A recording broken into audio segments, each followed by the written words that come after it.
You will hear a number of different recordings, and you will have to answer questions on what you hear. There will be time for you to read the instructions and questions, and you will have a chance to check your work. All the recordings will be played once only. The test is in 4 sections. At the end of the test, you will be given 10 minutes to transfer your answers to an answer sheet. Now turn to Section 1.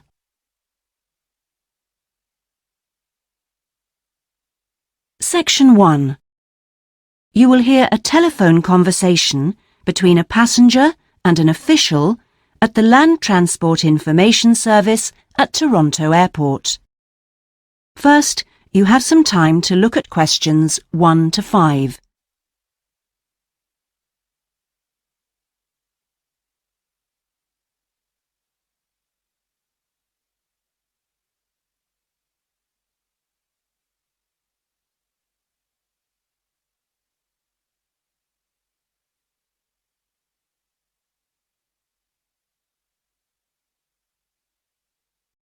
Now we shall begin. You should answer the questions as you listen, because you will not hear the recording a second time. Listen carefully and answer questions 1 to 5. Hello, this is Land Transport Information at Toronto Airport. How may I help you? Oh, good morning. I'm flying to Toronto Airport next week and I need to get to a town called, Milton. Could you tell me how I can get there? Milton, did you say? Let me see. I think that's about 150 miles southwest of here. In fact, it's 147 miles to be exact. So it'll take you at least, say, 3 to 4 hours by road. Wow, is it as far as that? Yes, I'm afraid so. But you have a number of options to get you there, and you can always rent a car right here at the airport, of course. Right. Well, I don't really want to drive myself, so I'd like more information about public transport. Okay. In that case, the quickest and most comfortable is a cab, and of course there are always plenty available, but it'll cost you. You can also take a Greyhound bus, or there's an airport shuttle service to Milton. I think for that kind of distance a cab would be way beyond my budget. But the bus sounds okay. Can you tell me how much that would cost? Sure. Let's see, that would be $15 one way or $27.50 return. That's on the Greyhound. Ah, that's quite cheap. Great. Whereabouts does it stop in Milton? It goes directly from the airport here to the city center, and it's pretty fast. But you have to bear in mind that there is only one departure a day, so it depends what time your flight gets in. Ah, of course. Hang on. Oh, we're due to get there at 11:30 a.m. Too bad. The bus leaves at 3:45, so you would have quite a wait, more than 4 hours. Oh, I see. Well, what about the shuttle you mentioned? Okay, that's the airport shuttle that will take you from the airport right to your hotel or private address. It's a door-to-door service, and it would suit you much better because there's one every 2 hours. So how much does that cost? Let's see. Yeah, that's $35 one way, $65 return. So I guess it's a bit more expensive than the Greyhound. Oh, that doesn't sound too bad, especially if it'll take me straight to the hotel. But you do need to reserve a seat. Okay. Is it possible to make a booking right now, through you? Sure. Before you hear the rest of the conversation, you have some time to look at questions 6 to 10.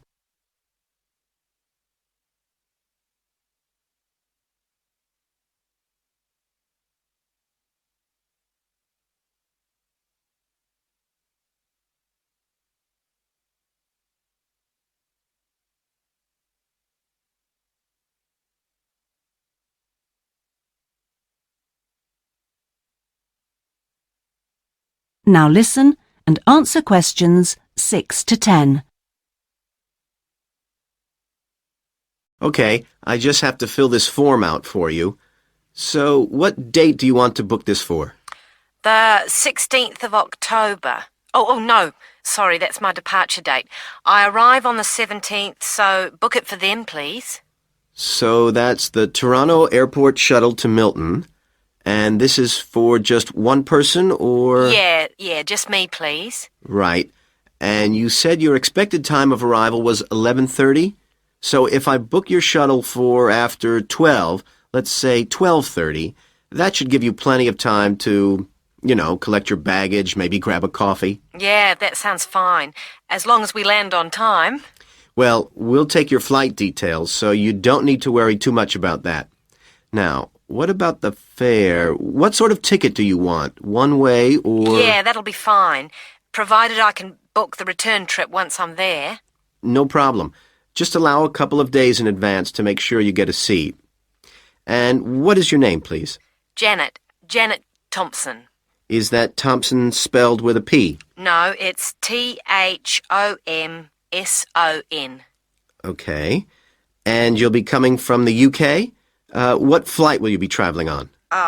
It's Air Canada flight number AC936 from London Heathrow. Right. Now, do you know where you'll be staying? We need to give the driver an address. Yes, it's called the Vacation Motel, and I think it's near the town centre. Anyway, the address is 24 Kitchener Street. That's Kitchener Street. That's fine. Right, so that's $35 to pay, please. Have you got your credit card number there? Yes, it's a Visa card, and the number is 3303 8450 2045 6837. Okay. Well, that seems to be everything. Have a good trip, and we'll see you in Toronto next week. Yes, bye. Oh, thanks for your help. That is the end of section 1. You now have half a minute to check your answers.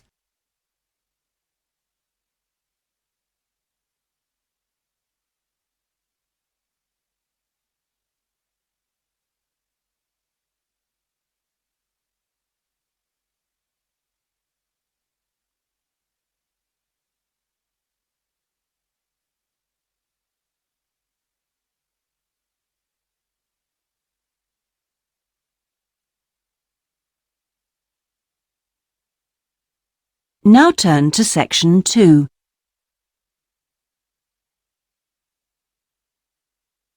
Section 2. You will hear a representative from a holiday company called PS Camping giving a talk about the holidays the company organises. First, you have some time to look at questions 11 to 16.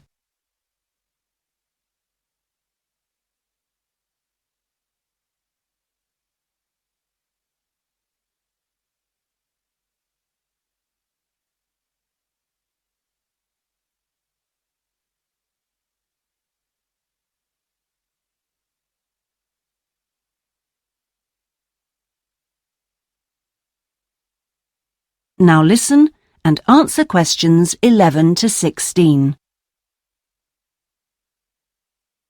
Thank you all for coming to my talk this evening. It's nice to see so many people in the audience.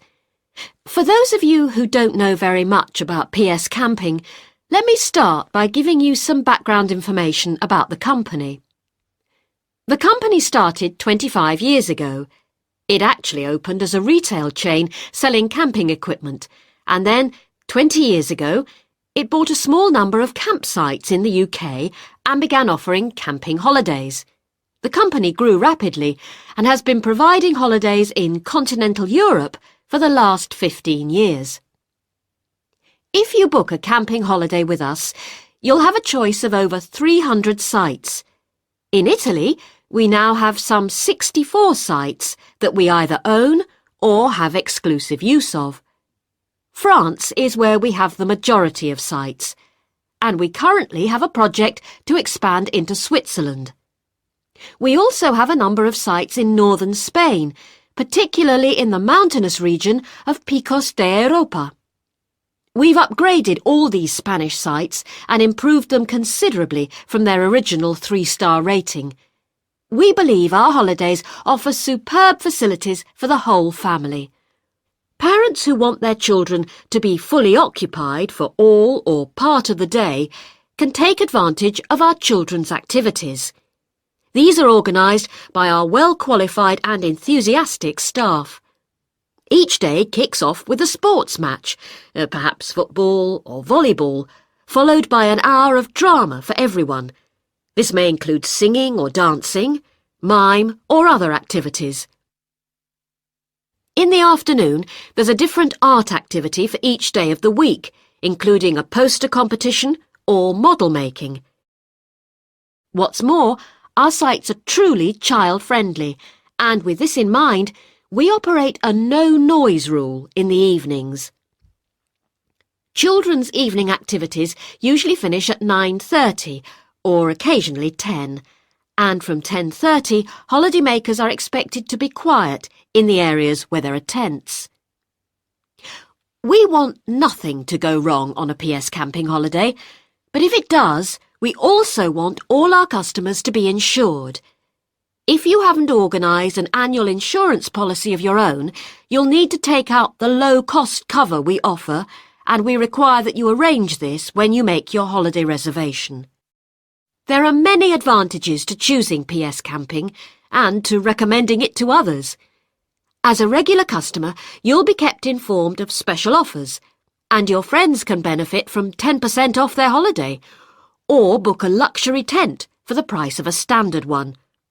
In return, we'll send you a thank you present, which you can choose from a list of high-quality items. Before you hear the rest of the talk, you have some time to look at questions 17 to 20.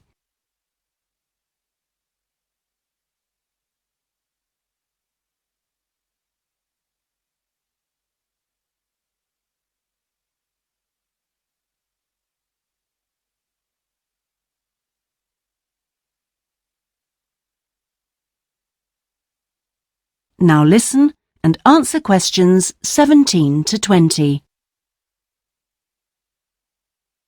When it comes to our tents, these are equipped to the highest standard. We really do think of every essential detail, from an oven and cooking rings fuelled by bottled gas to mirrors in the bedroom areas. If you don't want to cook indoors, you can borrow a barbecue if you ask in advance for one to be made available. And there's even a picnic blanket to sit on outside your tent. Inside, a box of games and toys can be found, and children's tents can be hired if required. All tents have a fridge, and if you want to spend the day on the beach, for example, ask for a specially designed PS Camping cool box, which will keep your food and drinks chilled. There are excellent washing facilities at all our sites, with washing machines and clothes lines in the central areas, along with mops and buckets in case your tent needs cleaning during your stay. All sites have a cafe and/or a shop for those who'd rather eat in than dine at a local restaurant. That is the end of section 2. You now have half a minute to check your answers.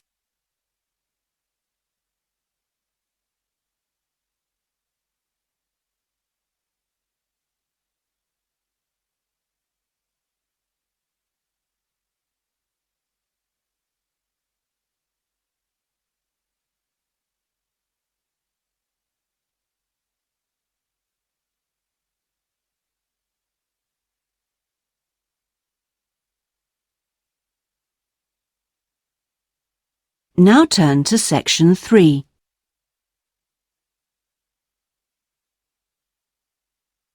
Section 3.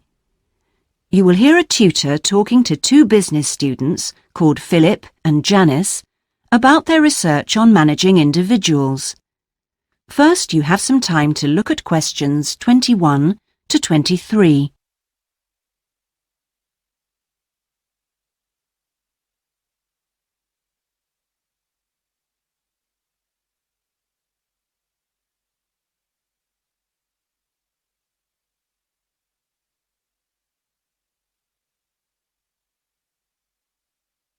Now listen carefully and answer questions 21 to 23.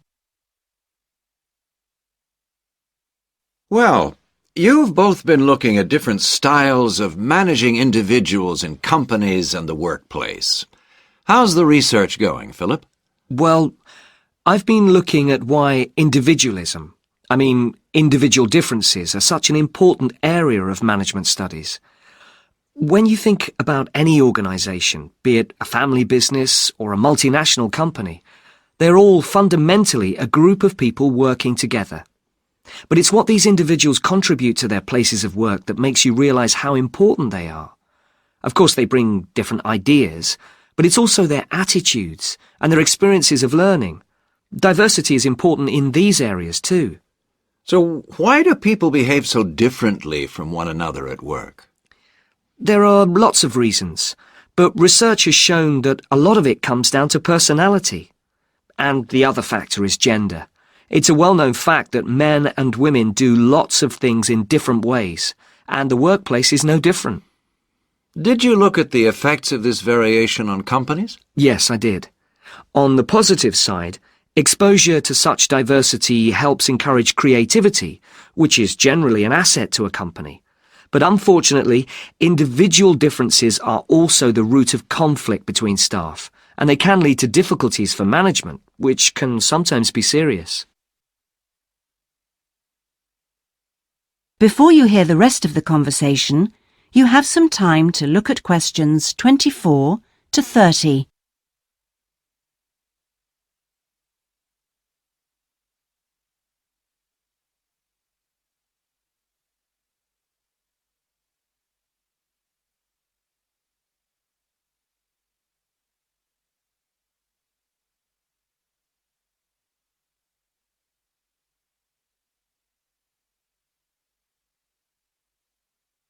Now listen and answer questions 24 to 30. Thanks, Philip. So now I guess the two main things to remember here are to identify individual talent and then to utilize it. So, Janice, you were looking at identifying different talents in workers. Do you think this is easy for managers to do? Well, currently, teamwork is in fashion in the workplace, and in my opinion, the importance of the individual is generally neglected. What managers should be targeting is those employees who can take the lead in a situation and are not afraid to accept the idea of responsibility. That's true, Janice, but unfortunately, many managers think the entire notion of encouraging individuality amongst their staff is far too hard. Yes, that may be true, but I think one of the most important tasks of managers is to consider the needs of the individual on one hand, and group cooperation and conformity on the other. It requires creative thinking on the part of management to avoid tension. So, Janice, what kind of people do you think companies should be looking for? Well, it has to start from the very beginning, when companies are looking for new employees. When the personnel department is choosing between applicants, they need to look for someone who's broken the mould and can think for themselves. Instead, people making these decisions often use a range of psychological tests to see if a person is a problem solver or will do as they're told. I'm not convinced these qualities are actually the most important. So do you think being a good team player is overrated? No, it's not overrated. You do need to learn the rules and learn them fast. No individual can get around this if you're working in an organisation. So how should managers deal with this? Rewards. When an individual demonstrates the behaviour the organisation expects, some kind of incentive can be given. What's important here is that this happens right at the beginning, so new recruits learn the rules of the system immediately. Also, the incentive should be something the individual actually wants, and this isn't always just money. To come back to you, Philip, you were saying that recognition of good performers is essential. Now, what else should managers be looking for? Well, managing people means you not only have an understanding of your employees, but you also recognise the culture of the organisation. In fact, for some organisations, creativity and individuality may be the last thing they want to see during working hours. Very true. Yes, but managing people isn't as easy as it looks. For example, change in the workplace can be quite tricky, especially if there's a need to increase profit. And at times like these, managers may have to give priority to profit rather than individual staff needs.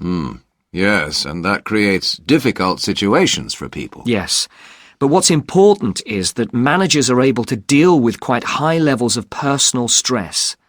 During times of change, they should be thinking not only about the strain on their staff, but take time out to think of themselves. Absolutely.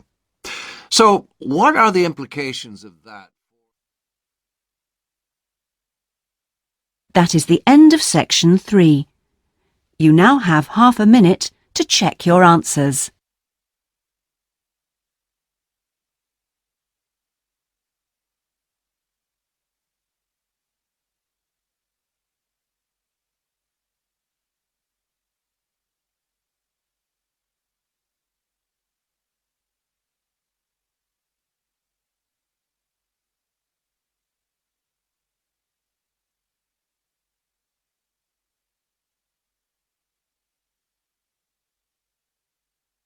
Now turn to section 4.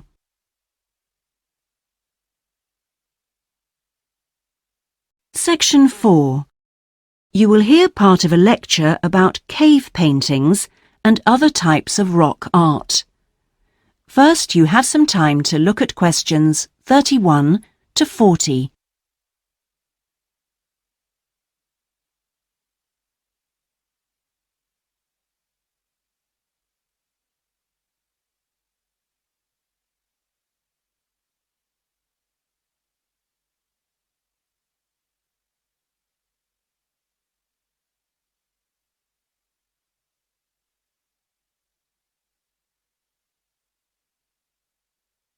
Now listen carefully and answer questions 31 to 40. Good afternoon, everyone. This is the first seminar in preparation for our archaeological fieldwork in Namibia. We are fantastically lucky to have received partial research funding for this trip from our institute, so I shall expect 200% attention and participation from you all. First in this seminar, I'm going to give a brief introduction to contemporary research on rock art, and in the second part, I'm going to give you some do's and don'ts for our fieldwork trip in April, so please listen very carefully. I'm first going to focus on the interpretation of rock art in Namibia. We are very fortunate to be going to an area where you can find some of the most important sites in the entire world, and I hope to show you how easy it is for everyone to make mistakes in looking at cultures which are different from our own, the first and most important lesson we have to learn. In Namibia, there are both paintings and engravings. That's where the surface of the rock is cut out. Many of the engravings show footprints of animals, and most scholars used to think that the purpose of these was simple and obvious. This rock art was like a school book with pictures to teach children about tracks, which track belonged to which animal, giraffe, lion, and so on. But there were some mysteries. First, when you look at a typical Namibian painting or engraving, you see the tracks are repeated. There are dozens of tracks for the same animal. Well, you'd expect just one clear illustration if the reason, the aim was to teach tracking. Now, there were two more problems. Why are some of the engravings of animals very accurate, as you'd expect, all clearly identifiable, and others quite unrealistic? And another mystery. Some of these unrealistic animals, that's in the engravings, seem to be half human. Some, for example, have got human faces. Many researchers now think that these were pictures the wise men engraved of themselves. They believed they could use magic to control the animals they had drawn, so the hunters could then catch them for food. This shows you some of the dangers of coming from one culture to another, as we'll be doing, without understanding it fully. Scholars imagined that children looked at rock art pictures to learn to track, just because they themselves had learnt skills from pictures. Many researchers now believe that rock art had a much more complex purpose, and we'll talk more about it next week.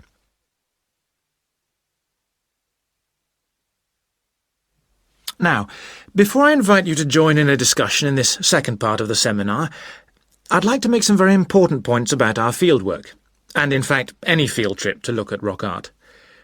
We're going to a number of sites, and we won't always be together. The single largest problem faced by people who manage the sites is, yes, I'm sure you've guessed, damage caused by visitors, even though it's usually unintentional. Whenever you do go to a site, don't forget you can learn many things from observing at a distance, instead of walking all over it. This can really help to reduce visitor pressure. People often say, well, there's only 2 of us, and just this one time. But maybe thousands of people are saying the same thing. And then, some basic rules to guide you. We'll have our own camp near a village, but remember never to camp on a site if you go on your own. It may be disrespectful to the people of that culture, and certainly don't make fires, however romantic it may seem. It's really dangerous in dry areas, and you can easily burn priceless undiscovered material by doing so. So, how are we going to enjoy the rock art on our field trip? By looking at it, drawing it, and photographing it. Never by touching it or even tracing it.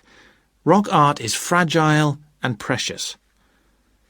Remember that climbing on rocks and in caves can destroy in a moment what has lasted for centuries. So, no heroics in Namibia, please. Try to be extra careful and help others to be too. Oh, and lastly, please don't even move rocks or branches to take photographs. You should leave the site intact. I'm sure I can rely on you to do that. Well, that's about all I want to say before today's first discussion. But if you have any questions, please ask them now. Oh, and don't forget you'll find some fascinating information about worldwide sites on the internet. Right, first question then. That is the end of section 4. You now have half a minute to check your answers.